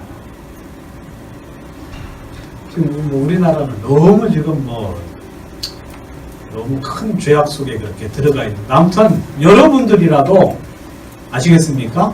여러분들이라도 말씀대로 사셔야 돼요. 이 말씀대로 기담아서. 그 다음에 모세는 부모를 공경하라 하고, 또 어미나 부모를 해방하는 자는 반드시 죽이라 하였거늘, 너희가 사람이 아비에게나 부모에게 드려야 될 것을 드려서 유익하게 할 것이 고르반 하나님께 드림이 되었다고만 하면 그만이라 하고, 부모에게 다시 아무 것이라도 하여 드리기를 허하지 아니하여 너희의 전한 유전으로 하나님의 말씀을 피하고 또 이 같은 일을 많이 한다. 이게 무슨 말인지 아시죠, 여러분? 하나님을 부모를 섬겨야 되는데, 섬겨야 되는데 그것으로 누구를 섬겼다? 나는 하나님 섬겼다고만 하면 부모님 안 섬겨도 된다는 것이 이 당시의 유전이었어요. 그러니까 그것으로 하나님의 말씀을 어떻게 해요? 폐하는 거죠. 여러분 절대 그러지 않습니다. 절대. 여러분 성경에는 내 부모를 공경하라는 이야기는 마음으로 공경하고 그 다음에 물질적으로 섬기는 것을 이야기하는 거예요. 여기 두 딸 알겠어요? 네? 걱정하시지 마 이제. 오늘부터 이제 네? 이제 걱정하지 말고 걱정하면 안식일을 어기는 거니까 걱정하지 마시고 이제 두 딸 잘 키워놓으셨으니까 이제 누리는 것만 있으면 돼. 아시겠어요? 네, 누리세요. 잘해. 알았지? 내 딸한테 하고 싶은데 차마 못하고 내가 너희들한테 하는 거니까. 아무튼 여러분들 부모 공경해야 돼요. 돌아가실 때까지. 아시겠어요? 돌아가실 때까지 계속. 물론 이제 부담을 뛰어넘어서 하는 건 좀 어렵지만 그 범위 안에서 자기의 그 범위 안에서 최선을 다해서 섬기는 것이 그게 성경에서 참 아름다운 것이다. 그렇게 이야기하고 있어요. 그리고 여러분 자기 가족을 돌아보지 아니하는 자는 믿음을 배반한 자고 불신자보다 더 악한 자라고 그랬어요. 우리 가족들이 다 믿는다고 믿는 부모라고 해가지고 아예 돌아보지도 않아. 하나님이 해준다고. 하나님이 해주니까 나는 뭐 신경 안 써도 돼. 그리고 이제 부모가 야 돈이 좀 필요한데 그러면 아이 엄마는 믿음도 없어가지고 하나님 의지해 하고 이제 이야기하는 그런 몰상식한 애들이 있어요. 그럼 하나님은 자녀들에게 부모를 공경하라고 그 부모님을 허락하신 거거든요. 아시겠어요? 그래서 하나님의 방법은 뭐냐면 늙으신 부모는 믿는 자녀를 통하여서 공경을 받도록 하는 게 하나님의 계획이에요. 하나님이 따로 해주지 않아요. 알겠습니까? 하나님이 따로 해주지 않아요. 자녀를 통해서 해주시지. 근데 가족을 돌아보지 않아요. 이것은 진짜 악한 거예요. 여러분 믿는 사람들에게는 더 잘해야 돼요. 알겠어요? 부모님이 믿는 분이면 더 잘해야 돼요. 아시겠죠? 부모님이 믿는 분이면 더 잘해야 되고 그 믿는 형제랑 같이 일을 하면 더 열심히 해줘야 돼. 잘해줘요. 왜냐하면 그 모든 이익을 얻을 자가 다 누구니까? 같은 형제니까. 그래서 여러분들이 부모 공경. 근데 요즘 뭐 부모 공경 아예 그냥 우습게 여기고 그 다음에 또 나라에서 이제 해준다고 아예 그냥 신경도 그냥 끄고 그렇게 살지 않습니까? 근데 지금 이 시스템 자체가 성경을 자꾸 거스리는 쪽으로 나가고 있어요. 여러분들이 이 시스템을 따라가시면 안 돼요. 알겠습니까? 이 시스템에다가 여러분들을 맡기고 여러분들의 부모님을 맡기면 안 되고 시스템은 시스템이고 나는 그 안에서 내가 해야 될 일을 하는 거예요. 아시겠죠? 그리고 나중 되면 이제 그런 국가에서 해주는 거 찾고 받다가 보면은 어떻게 돼요? 666 표 받을 때 그 표를 받음으로써 국가의 혜택을 받을 수 있다. 그렇게 돼버리면 큰일 나는 거죠. 여러분들이 이 국가에서 해주는 것하고는 상관없이 성경에서 말하는 말씀을 스스로 따라야 된다. 그래서 부모님께 전화도 자주 드리고, 예? 그다음 안부도 자주 묻고, 또 필요한 것이나 불편한 부분들 있으면은 그렇게 여러분들이 이제 자주자주 해야 되는데, 근데 여러 가지 많은 이유 때문에 못한다고 하지만 그 모든 것들이 다 죄라고 성경은 이야기하고 있죠. 자, 살인하지 말라. 최초의 살인은 가인이 아벨을 쳐 죽인 일이고요. 그 다음에 그 무죄한 자의 피 때문에 땅이 저주를 받는다고 이야기를 하고 있어요. 그 다음에 너희 거하는 땅을 더럽히지 말라. 피는 땅을 더럽힌다 그랬어요. 여러분 땅이 오염되는 것은 이런 플라스틱 때문에 오염되기도 하죠. 자연적으로. 그런 것 때문에 오염되기도 하지만 근본적인 오염은 바로 뭐냐면 바로 피 때문에 땅이 더러워지는 거예요. 그래서 효력을 안 내는 거예요. 이 피, 무죄한 자의 피 있죠. 이 피 때문에 땅이 어때요? 저주를 받아가지고 효력을 안 내요. 근데 지금 이 지구상에 무죄한 자의 피가 얼마나 많이 흘려졌습니까? 그죠, 여러분? 전쟁 때, 그 다음에 막 이 살인사건, 막 곳곳에서 그냥 사람이 죽고, 무죄한 사람이 망하고, 죽고, 망하고, 그런 경우들이 있지 않습니까? 여러분, 하나 아셔야 되는 건, 피가 땅을 뭐한다? 더럽힌다. 피가 땅을 더럽힌다. 그 다음에 이를 흘리게 한 자의 피가 아니면 속할 수 없다. 그러니까 죽인 사람의 그 사람의 피가 아니면 뭐예요? 대신할 수가 없다고 이야기하고 있어요. 대신할 수가 없다. 그러니까 여러분 이 살인이라는 건 이거 이 세상을 멸망시키는 거예요. 그 다음에 이 땅을 저주하게 만드는 거예요. 피가 바로 생명이니까 이 피가 땅을 더럽힌다라고 이야기하고 있어요. 만약에 어떤 땅에서 이제 시체가 이렇게 발견이 되잖아요. 피살당한 시체가, 살해당한 시체가 발견이 되면 발견하고 그 죽인 자가 누구인지를 알지를 못해요. 광야에서 죽었으니까. 그럼 어떻게 해야 되느냐면 여기서 가장 거리를 재요. 거리를 재가지고 가장 가까운 성읍에 있는 성읍의 장로가 이제 그 양을 대속물을 잡아서 이 사람의 핏값을 갚아줘요. 그러니까 하나님은 절대로 살인은 어떤 살인이든지 하나님은 용납할 수가 없어요. 그리고 그 살인한 자의 피해 값은 반드시 주님이 받으셔요. 나중 되면 이 땅에 무지하게 흘리신 사람들의 피가 소리를 질러요. 하나님께. 지금도 아마 그 소리 지를 거예요. 우리의 피해 값을 갚아달라고. 여러분, 그러니까 저는 하나님이 계신 게 너무 좋은 것이 하나님이 계심으로 인해서 모든 것에 대하여 보상이 이루어져요. 여러분, 그러니까 이 세상에서 억울해 하실 필요 하나도 없어요. 그냥 믿음으로 그냥 가던 길을 계속 가세요. 억울해 하지 마세요. 억울한 일을 당했다 억울해 하지 마시고, 힘든 일을 당했다고 막 곤란해 하지 마시고, 여러분들이 그냥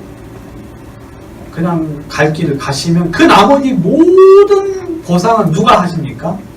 하나님이 하십니다. 하나님. 살인, 이제 계획적인 살인. 이런 사람은 이제 반드시 죽어요. 어떤 사람? 연장을 들고 돌, 연장. 연장을 들어서 사람을 죽인 사람은 이 사람은 반드시 죽는다. 그 다음에 마음에 미움을 가지고 죽인 사람, 미움이나 원한을 가지고 죽인 사람도 이것은 반드시 죽는다. 이 마음에 미움이나 원한이나 어떤 기회를 엿보아서 죽이는 것, 이런 죄들은 반드시 살인죄예요. 계획적인 살인. 이런 죄는 용서를 받을 수가 없어요. 이런 사람들은 반드시 죽는다라고 이야기하고 있어요. 여러분들 종종 그럴 때 있죠? 마음속에 계획해가지고 뭐 이렇게 일 저지를 때 있잖아요. 그런 죄들은 성경에서 용서가 안 됩니다. 미워하여서 엎드려서 그를 기다려서 죽였어요. 이런 사람은 도피성에 가서 도피를 해도 하나님이 끄집고 내려와서 거기서 잡아다가 이 보수자의 손에 넘겨서 죽이게 만들어요. 그래서 이 사람이 기회를 엿보아서 미워하는 마음으로 죽여서 도피성이라고 하는 데가 있잖아요. 그 성에 들어가 가지고 이 사람이 자기 목숨을 연명을 해도 장로가 끄집어서 밖으로 보내버려요. 그러면은 이 복수, 그 사람에 의해서 죽임을 당한 사람의 가족이나 관계된 사람이 그를 죽여서, 절대로 하나님은 이 살인죄에 대해서 긍휼히 여기지 않아요. 그리고 반드시 죄에 대한 값을 갚는다. 그렇게 이야기하고 있어요. 유다 왕국이 멸망을 했는데, 근데 이 유다 왕국이 멸망했는데 므낫세 때문에 멸망을 했거든요. 므낫세 왕 때문에. 근데 이 사람이 한 짓이 뭐냐면 여호와 보시기에 악을 행하여 유다로 범하게 한 그 죄에도 무죄한 자의 피를 심히 많이 흘려서 가득하게 했다라고 되어 있어요. 그러니까 이 므낫세가 무죄한 자의 피를 흘렸어요. 아마 정치적인 목적이라든지 어떤 자기 이익을 위해서 죄 없는 사람을 잡아다가 희생양을 삼았을 거야. 근데 그 무죄한 자의 피를 인해서 결국 유다가 멸망을 했어요. 여러분, 살인죄는 절대로 용서 안 돼요.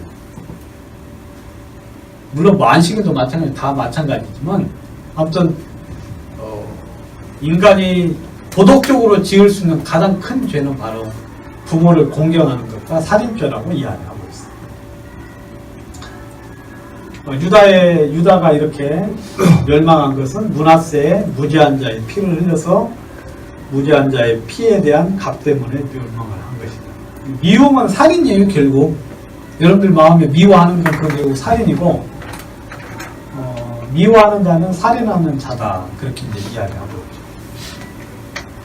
그 다음에 성경에 이제 예수님이 잠깐 설명을 해주셨는데, 이건 율법하고는 상관없고 이제 예수님 설명인데, 뭐 욕하는 자, 노하는 자, 화내고 욕하는 자, 미련한 놈이라고 하는 자는 바로 살인죄와 같은 죄다, 그렇게 이야기하고 있죠. 뭐 이거 안 지었다고 한 사람 있을 수 있겠어요? 아무도 없겠지요. 그러니까 살인죄는 반드시 이렇게 멸망을 받는다. 그 다음에 가장 큰 살인이 있어요. 이 살인은 뭐냐면 예수 그리스도를 죽인 살인이에요. 그래서 이제 최후로 누구를 보냈어요? 이 땅에 예수님을 보내셨죠. 근데 그 예수님을 죽였어요. 그래서 이 아벨의 피, 아벨은 누구한테 죽임을 받았죠? 가인에게. 가인이 죽인 아벨의 피로부터 사가랴의 피까지 이 모든 세대가 결국 담당을 하게 된다. 그렇게 이야기하고 있죠. 바로 예수 그리스도를 죽인 죄가 가장 큰 죄고, 그 다음에 이제 간음하지 말라. 간음한 사람 반드시 죽이라. 그렇게 되어 있어요. 남의 아내와 간음하는 자, 그 다음에 남의 아내와 간음하는 자는 간부와 음부를 반드시 죽이라. 둘 다 죽는 거죠. 계모와 동침하는 자, 둘 다 죽여라. 자부는 며느리죠. 며느리와 동침하는 자 반드시 둘 다 죽여라. 성경에는 이미 인간들이 이렇게 큰 죄악을 저지를 줄 하나님은 아셨어요.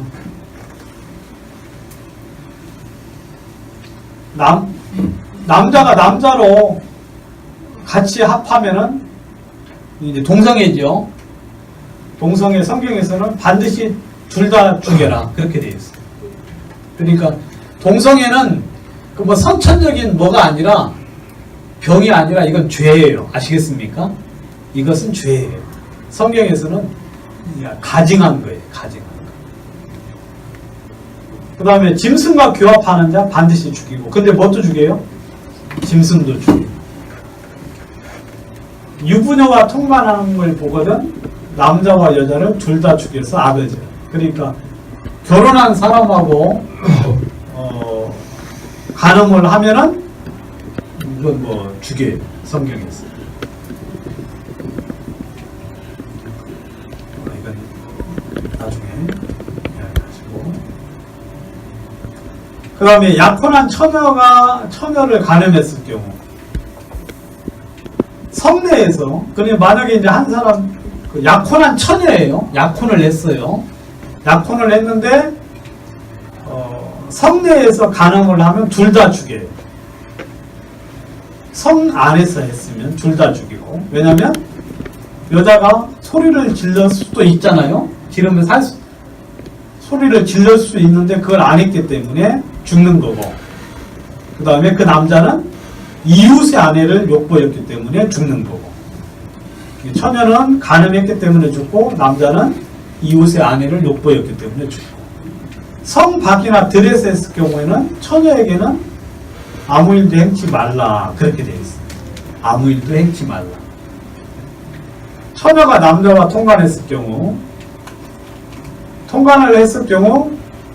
여자의 아비가 결혼을 승낙을 해요. 처녀의 총각하고 처녀가 이제 동침을 했죠. 그때 그것을 이야기했을 때 아비가 그러면 하는 수 없다. 승낙을 하면은 처녀의 아비에게 은 50세겔을 주고 아내를 삼고요. 그 다음에 욕보에서 이제 평생 버리지 못한다. 그렇게 돼 있어요.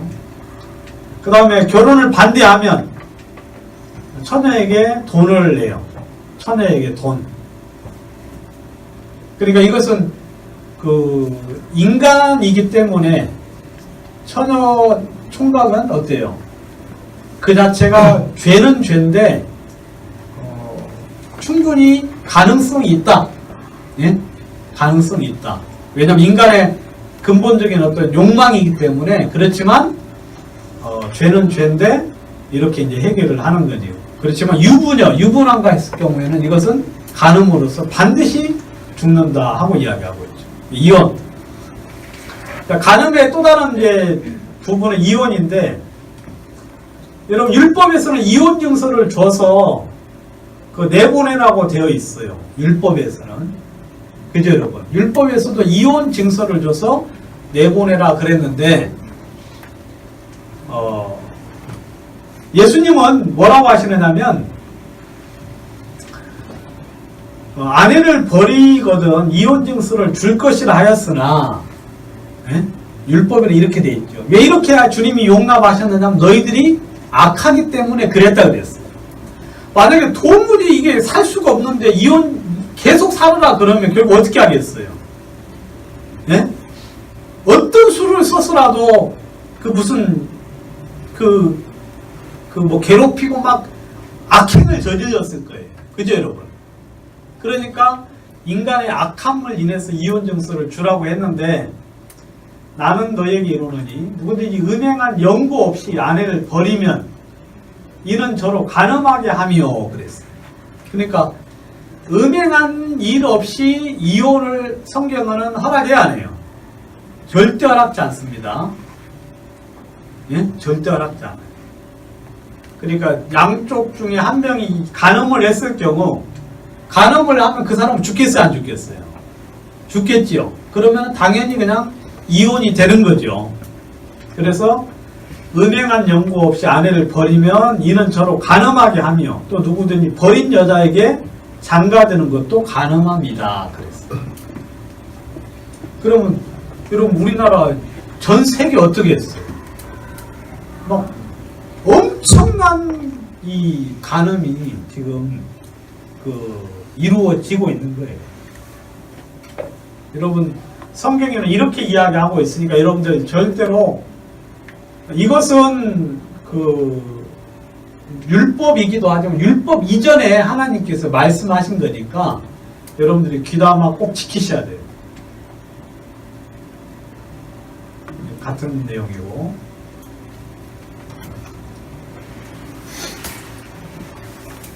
그 다음에 무릇 아내와 통관한 자 이와 같이 무릇 그를 만지기만 하는 자도 죄가 없게 되지 아니하리라. 그러니까 이렇게 남의 아내를 만지는 것만 해도 뭐예요? 죄가 없게 되지 않는다. 그러니까 용기가 없거나 아니면 그 상황이 어때서 거기까지는 가지 못해도 진짜 그런 마음을 가지고 만지는 것만 해도 그것만 해도 뭐다?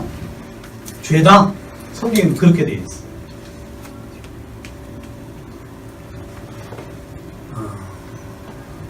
도덕질하지 말라.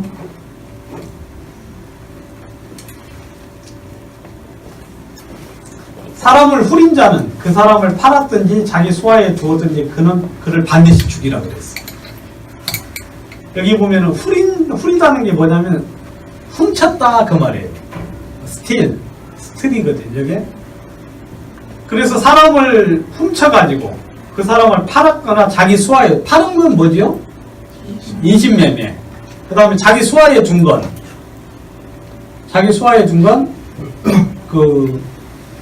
뭐죠? 아무튼 그런 거 있죠, 여러분. 착취. 네? 반드시 죽이라.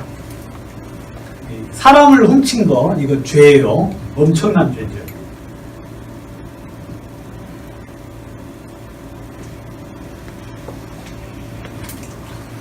너무 많아.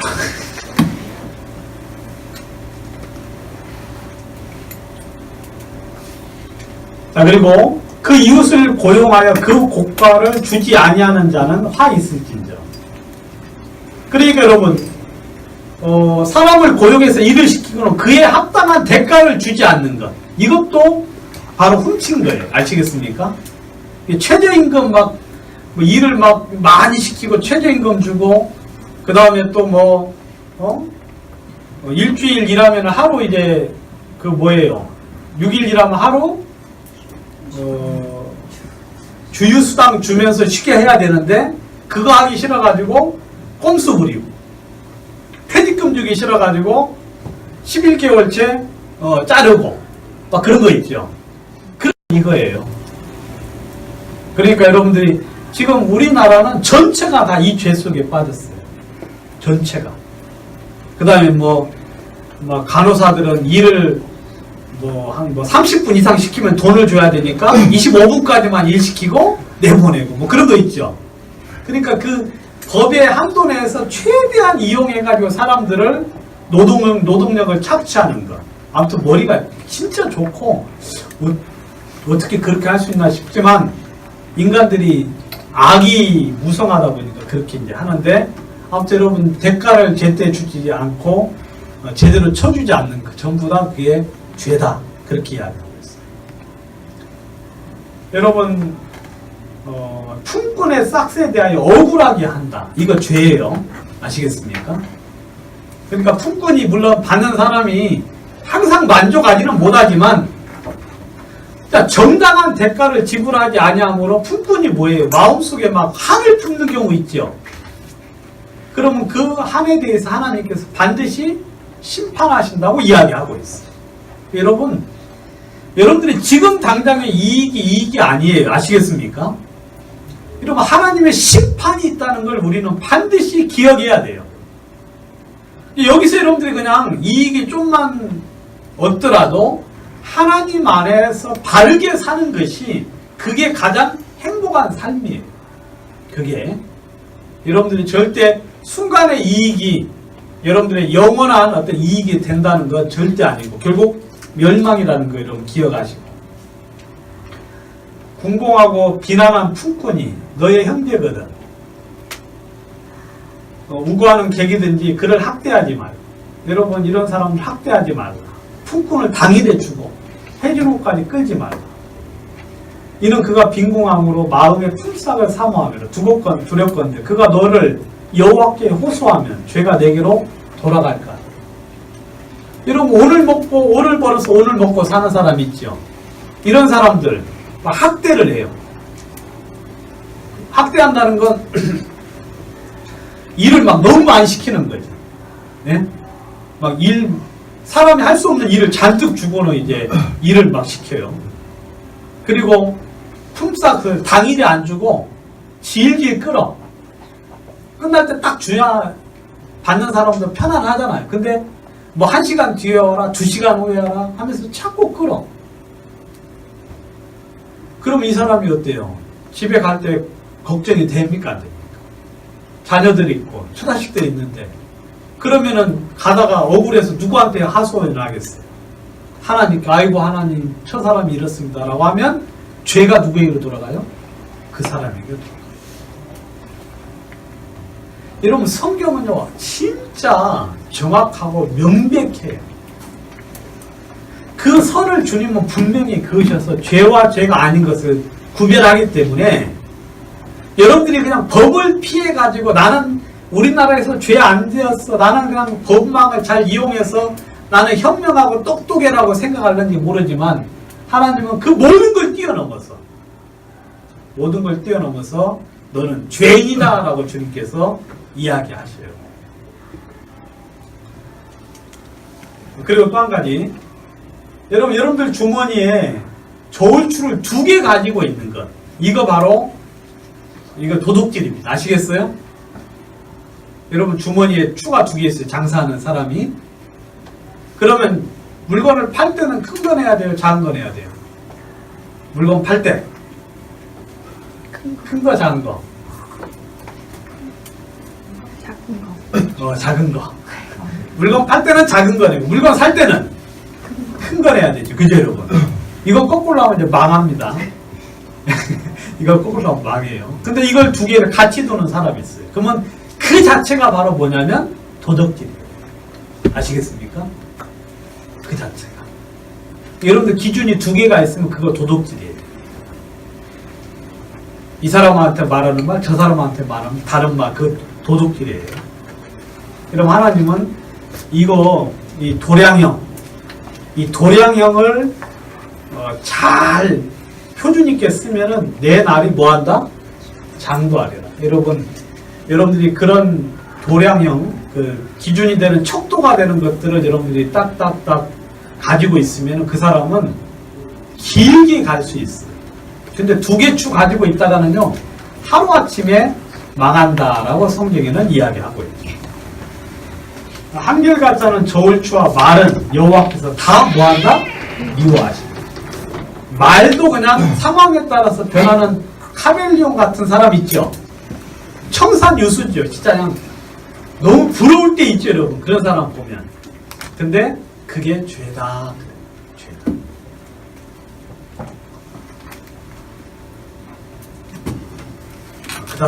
그 다음번에 하죠. 여기까지 하고.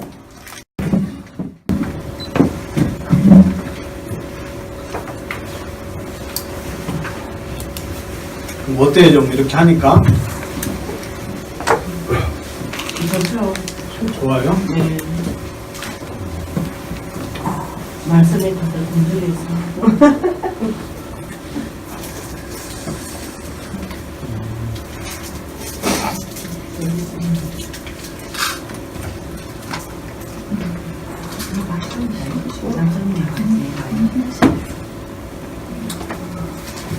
이어서 좀 하도록 하겠습니다. 지금 저희들이 하나님의 법에 대해서 지금 이야기하고 있죠. 하나님의 법, 율법에 대해서 이야기하고 있는데, 제가 이 하나님의 말씀을 이렇게 이제 보다가 보면, 하나님의 말씀을 보면은 말씀이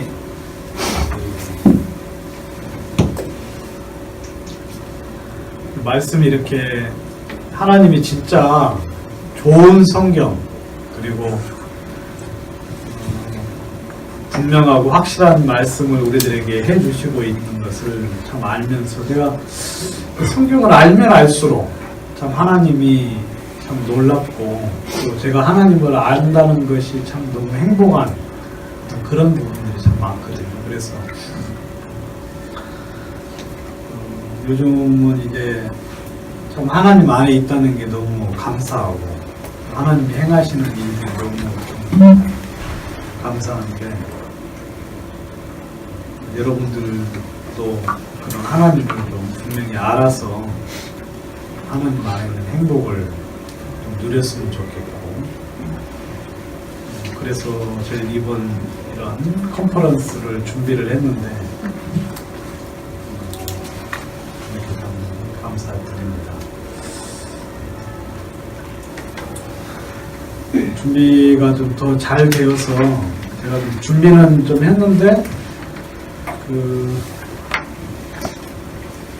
다음에 좀 더 유익된 시간이 되었으면 좋겠고,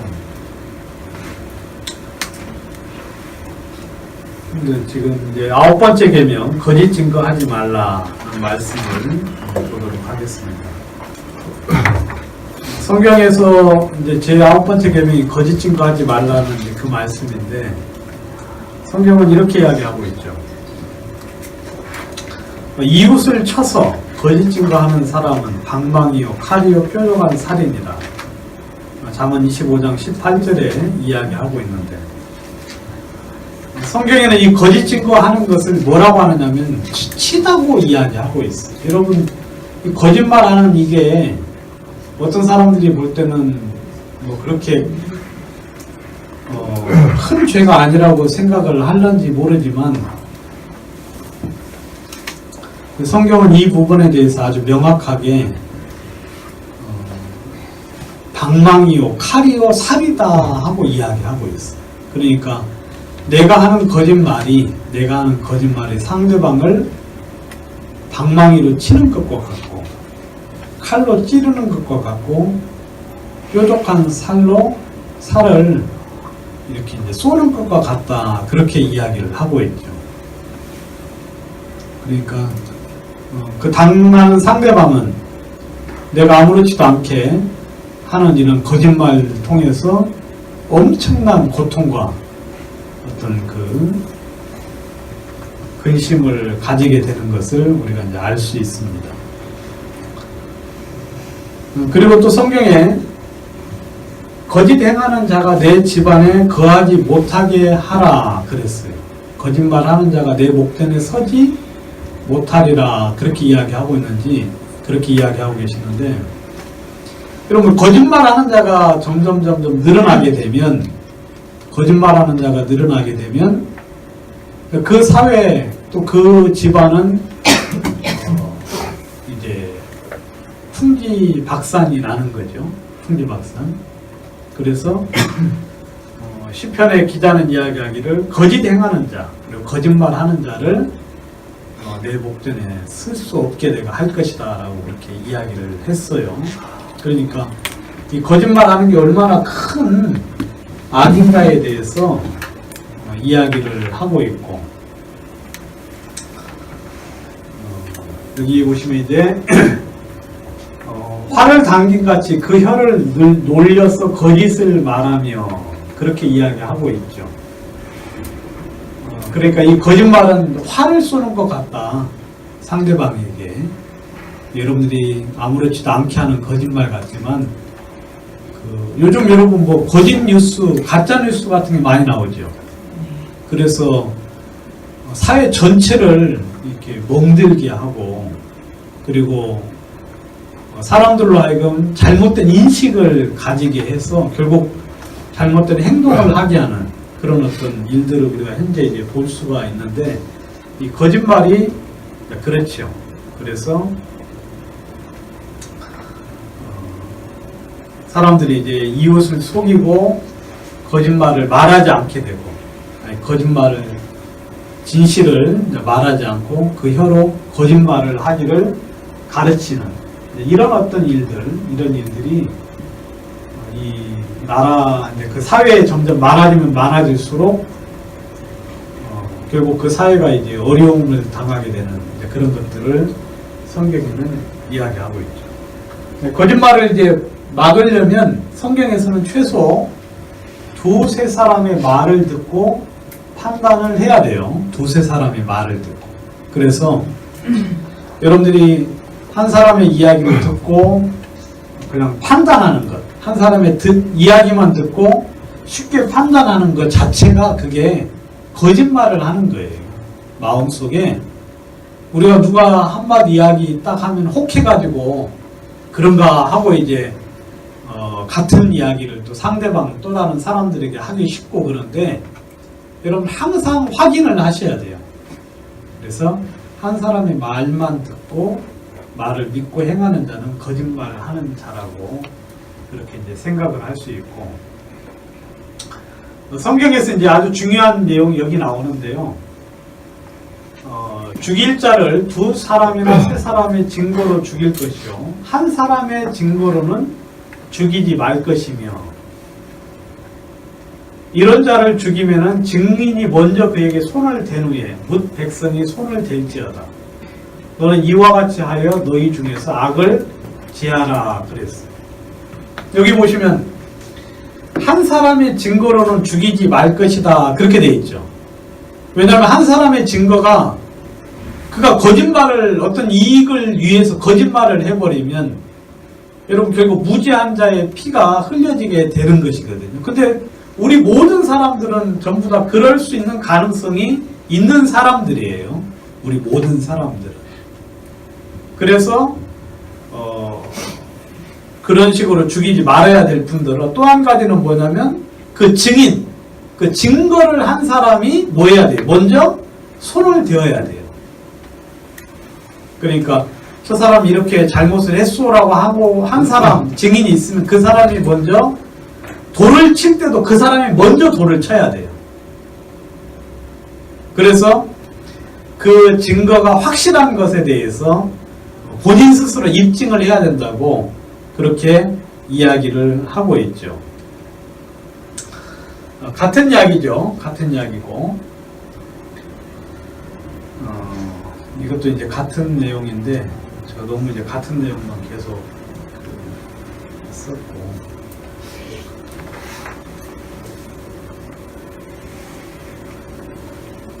여기 보시면 이제 그 나봇을 죽인 이제 사람이 있는데 그 이세벨과 이제 아합이 그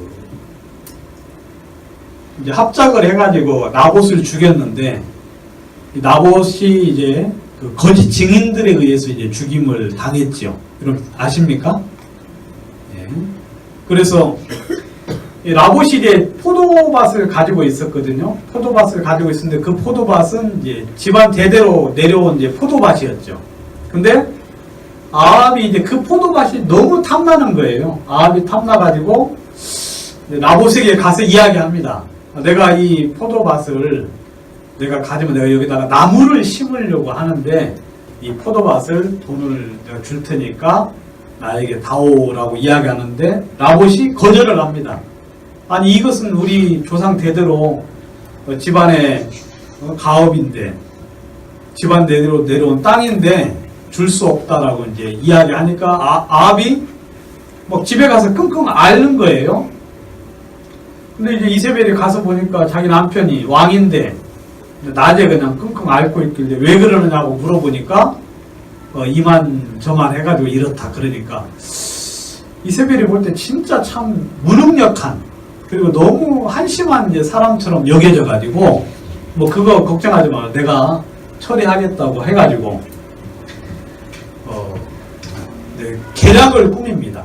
계략을 꾸미는데 나봇을 이제 그 불러다가 높은 자리에 이렇게 앉혀가지고 높은 자리에 앉혀서 증인 두 사람이 그 나봇을 향하여 나봇이 높은 자리에 앉아 있을 때 두 명의 증인이 나와서 하나님을 회방했다라는 이제 그 죄목으로 이 나봇을 죽이는 일이 성경에 나와 있어요. 그러니까 이런 거짓된 증인들은 사람을 죽이고 사람을 멸망시키는데 아주 이제 그렇게 쓰이게 되는 것들을 우리가 이제 알 수가 있습니다.